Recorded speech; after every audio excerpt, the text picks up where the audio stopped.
অদ্ভুত দেখতে এই মুরগির নাম ডংতাও বা ড্রাগন চিকেন, আবাস ভিয়েতনাম। হাতির মতো পা আর আকর্ষণীয় চেহারা এই মুরগিকে করেছে অন্য সব মুরগি থেকে আলাদা। প্রতিটি মুরগির ওজন 5 থেকে 8 কেজি, কোনোটি আবার 10 কেজিও হয়ে থাকে। দক্ষিণ এশিয়ার একমাত্র ভিয়েতনামেই বাণিজ্যিক চাষ হয় এই প্রজাতির মুরগির। সুস্বাদু মাংস আর চেহারা মিলিয়ে যে কোনো মুরগির চেয়ে সম্পূর্ণ ব্যতিক্রম এই ড্রাগন চিকেন। বিজনেস ইনসাইডারের এক প্রতিবেদন বলছে, বিশ্বের বিরলতম মুরগির জাতের মধ্যে একটি এই ড্রাগন মুরগি। এরা গড়ে 6 থেকে 7 বছর বাঁচে। প্রজনন হার খুবই কম, একটি মুরগি মাত্র 10 থেকে 15টি ডিম দেয়। ডিম ফুটে বাচ্চা প্রাপ্তবয়স্ক হতে সময় লাগে 8 থেকে 12 মাস, যেখানে সাধারণ মুরগির ক্ষেত্রে সময় লাগে মাত্র 16 থেকে 20 সপ্তাহ। ড্রাগন মুরগির সবচেয়ে আকর্ষণীয় বৈশিষ্ট্য হলো এর বিশাল আকৃতির পা। পুরো লালচে আবরণে ঢাকা এই পা লম্বায় একটি ইটের সমান হয়ে থাকে। এছাড়া এটির থাবা প্রায় মানুষের হাতের তালুর আকৃতির মতো হয়। মুরগিটি শুধু পায়ের ওজনই 1-1.5 কেজি পর্যন্ত হয়, যা এর শরীরের মোট ওজনের 5 ভাগের 1 ভাগ। যারা এটি লালন পালন করেন তারা সবসময় এর পায়ের বিশেষ যত্ন নিয়ে থাকেন।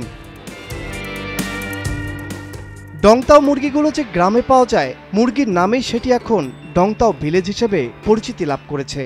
অদ্ভুত রকম দেখতে এই মুরগির বেশিরভাগ ফার্ম এই গ্রামে অবস্থিত। প্রায় 1 শতাব্দীর বেশি সময় ধরে এই অঞ্চলে ড্রাগন মুরগি পাওয়া যায়।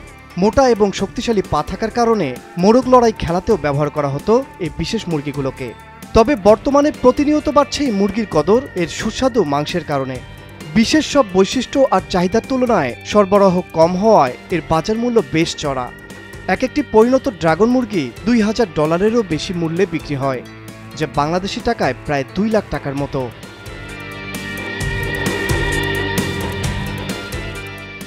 দামি এসব মুরগির পরিচর্যাও বেশ ভিন্ন ধর্মী। ড্রাগন মুরগির খামারিরা জানান, এসব মুরগির এমন কিছু যত্ন নেওয়া হয় যেটা অন্য মুরগির ক্ষেত্রে নিতে হয় না। ভারী ওজনের মুরগিগুলোর পা ধোয়া হয় নিয়মিত, দেয়া হয় আলাদা ডায়েট। এছাড়া দিনের নির্দিষ্ট সময়ে এদের গায়ে সূর্যের তাপ বা রোদ লাগাতে হয়। সেরা ড্রাগন মুরগি অর্থাৎ এ গ্রেডের মুরগির মাংস লাল রঙের পা থাকে।